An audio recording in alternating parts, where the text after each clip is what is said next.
How's it going, guys? I played two games today, and I didn't have audio for either of them. So, honestly, they weren't the best games, so I thought I would do something different today.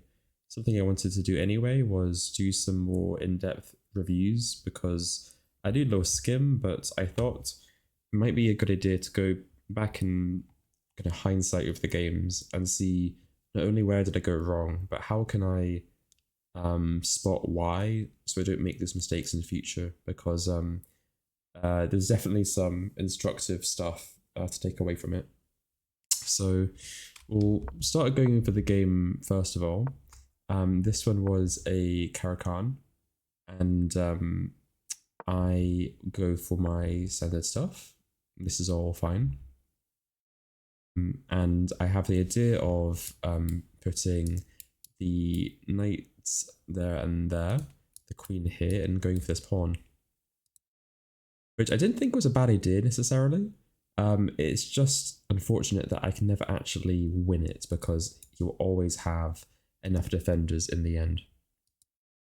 So it doesn't quite happen. And you can see it prefers we just go after the pawn straight away, which is, I guess it makes sense because right now he's not in time to do stuff yet. And this bishop being out, especially with this lock center, it's not good for him. So I guess that's something to note.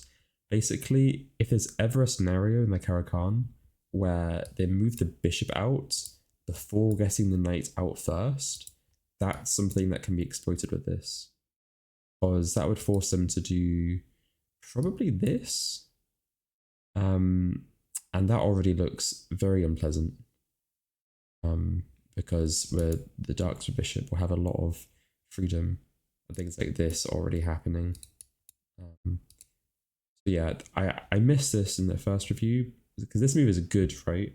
But good means like suboptimal, like not quite an inaccuracy, but definitely not the best continuation. I guess stuff like this and this is possible too, and I kind of missed that. Because I was going, well, I'm going to win this pawn, but I didn't see that it was never going to happen. At least not with the moves I was going to make. So he does this, which makes sense because now this isn't an idea anymore. And it wants us to push this straight away. And it still wants that. And it wants us to retain the bishop, which makes sense, I guess, because so I guess like this is the kind of thing which I needed to pick up on. So one of the reasons why the Caracan is nice is because it generally has very simple game plans. You're almost always in the standard stuff going to go bishop there and take this knight because the knight secures this. But in this position, the knight's just going to recapture. And I was playing the game like it was going to be one over this. But I need to notice that, first of all, if I recapture this, it just improves his piece. And second of all, there's going to be a fight over this diagonal. And it's not easy for him to to attack this bishop. There's no one turn g4. You'd have to spend a whole tempo to move this bishop again to almost certainly a worse square just to attack it. So I gave away the bishop pair, and usually the justification for that is that you have a good attack on this, but when the knight is just going to recapture, there isn't that same justification. So that's why this isn't good compared to just retreating the bishop and playing for this idea to try attacking the pawns. So he captures, and we go here. So this was the whole idea. It was, look at us, we're attacking this 3 times, but yeah, lo and behold. Well, I guess he can go there instead. I don't really get, I guess there's probably some sort of pin or something that means I can't. I don't really know. And at this point, I thought the best idea was, let's just stop pushing down the queen side. And this should have been the first move because this locks down on this square here, which will fix this weakness. Yeah, I kind of just seen that. I guess I was thinking I want to push the H pawn because usually that's a good thing to do. I think here my entire plan originally had been let's clamp down in the center, and then I guess I kind of gave up on it before it could come to fruition. Because if the this pawn gets here and he tries to do this kind of thing, then this pawn will be the new weakness instead of that pawn. We can target it in other ways. Probably like kind of rerouting like there with a knight, getting the bishop along this diagonal, which would be very powerful. Okay, sense. So yeah, this, I mean, I know the c5 idea is very thematic, but I'm not used to playing it in positions where there's no immediate target. Usually it's I'm going for this to attack this straight away, when this is kind of like a prophylactic push almost, trying to stop this happening and then restricting the movement of these pieces. So anyway, it wants us to reroute. I wonder where. I guess to here then to there. Really, didn't really see this. But yeah, I guess so. I guess it's thinking it wants to meet that push with this reroute here. It's attacking the bishop and the and it wants us to just play h4. So I played this h5 move in the next game, and it was still a scary game, but it definitely, I think it went better than this one, at least in terms of the kingside attack and what happened. I was worried about playing this, but I guess it's fine because, but here's the thing, I was going, if I castle, how am I going to defend this pawn? But I guess it's not as big of a deal because it's also a weakness that we can fix on, right? Like we can do stuff like this and this. And then it's a bit of a soft spot for him as well as us. We have this rook here. Maybe that's okay. So our plan was to reroute, but I missed this very nice idea. And this was the thing which really gummed things up. My plan was, well, I'm going to push this because if he captures, then I'm just going to capture back with this. I knew he was going to do this into mezzo, but I missed that it would then block the eyes of the bishop. That was the thing I missed. That was just a tactical spot that I didn't see. There, I guess you just have to accept a pawn's gone, but you're going to get counterplay, which I didn't accept. And keeping the position closed was not great. Yeah, now he's able to get this bind. So that was the thing I was trying to prevent. I was looking at the pawn structure earlier on. I thought this would be fine because he wouldn't be able to get this bind over this pawn push, but then he got exactly that. So yeah, that made things more complicated. So I got this, but he has that pawn push. And yeah, this makes a lot more sense. I saw I had like a pin here, but it was just a bit too ambitious. And this bishop is an important defender for letting me castle. What I should be doing here is like castle, bishop on f8, that kind of thing. And he chooses to go there, which doesn't make sense. He should be trying to be active and attacking the pawn, getting onto the diagonal. And so now I finally do the c5 push, but it's too late. The point was that now the position's kind of opened up. Now I have this open B file, and I'm trying to open up another file when actually it's more like I want to keep things closed. Even something like this might be better than that. Takes, and I miss. I should have just castled because of that move. And that was where things got really bad. This is the one thing I missed. I missed that this was possible if I push this and recapture like that.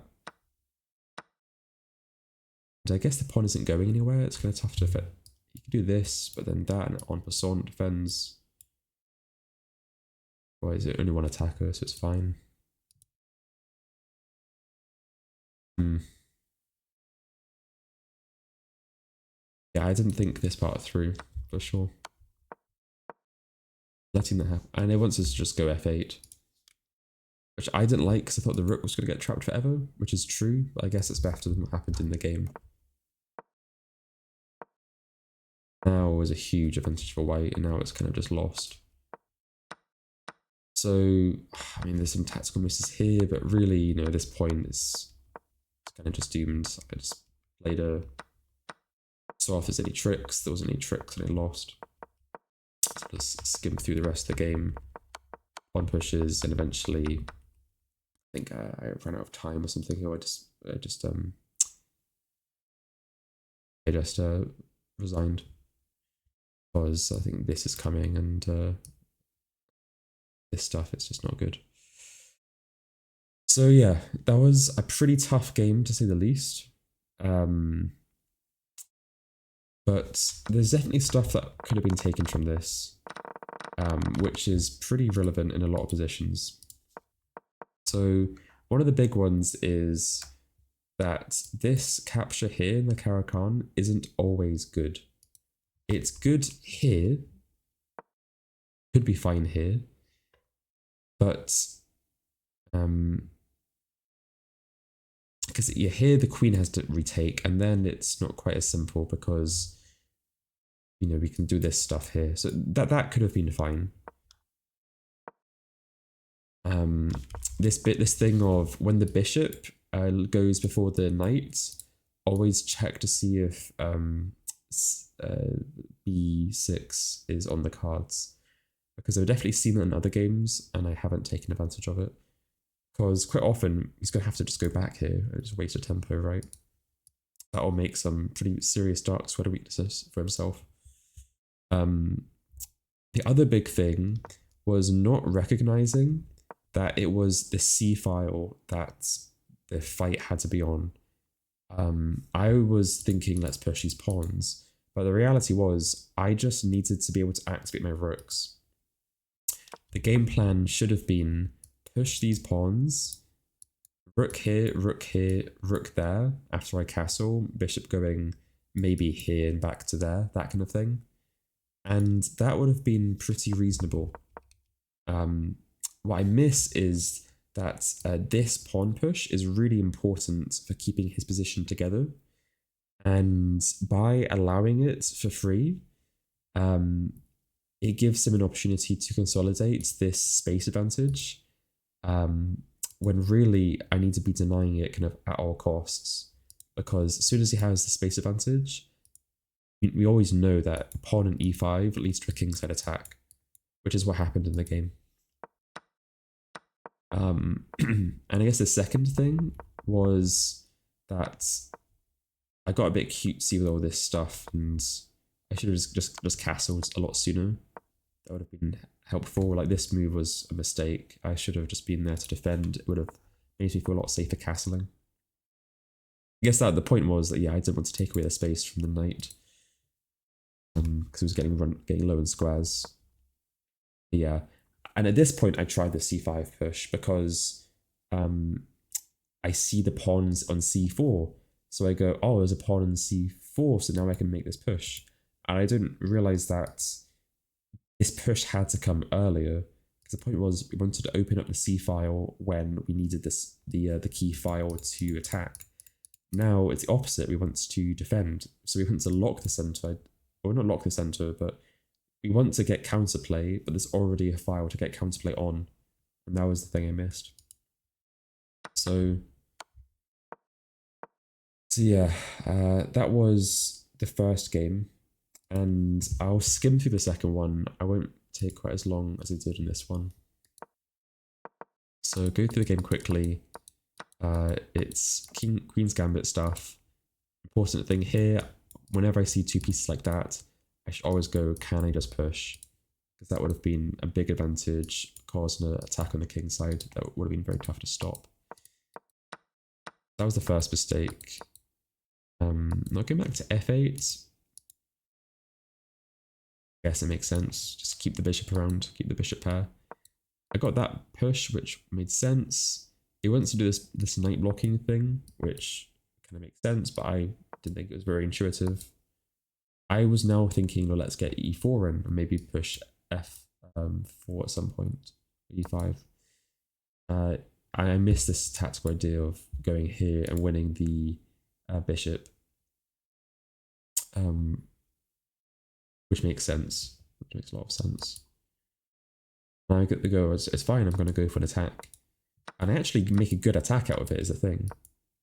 Stuff is all fine. I should have just captured the knight here. I got too cute with it. If I do that, I can actually, already be in a pretty good spot because I'm up in material. I'm gonna miss that. And this looks scary, but the thing is, I actually have this crazy move. Instead of this, f4. And what that would have done is it would have meant that this checkmate threat is parried, because if he captures with a pawn, he blocks the file. If he captures with the queen, then I have my attack with this stuff, and the queen is deflected away, which is a crazy idea that I missed, because we can do it in the analysis board. If takes, then captures, king there, and it's checkmate, which is an awesome idea, which I missed. But yeah, not an easy thing to spot, especially with the only 3 minutes left on the clock. And afterwards, I missed this defensive idea of the knight back. That was a bad one. And now we're down a full rook, and it's just not salvageable. So yeah, the main lesson from this was I need to get better at these really sharp attacking games, and spotting these pawn forks, because I don't look for them very often, and I need to. But yeah, this could have been a great. It was the start of a great attacking game, but just didn't manage to close it out in the end. But yes, I feel a bit better, to be honest, after looking through the games like that. We have these days sometimes, especially in chess, where things just didn't work. And part of the process is not giving up from that and just going, okay, well, what good can we take from this? And I definitely learned some important stuff for the future from these games. So I'm going to call that a win, even though there was 2 losses today. But yeah, if you watched that, thanks very much. I've been really appreciating the support. I've seen the comments. You've been subscribing. It's been really awesome to have you guys with me here. So thanks a lot, and I hope you guys have a good day.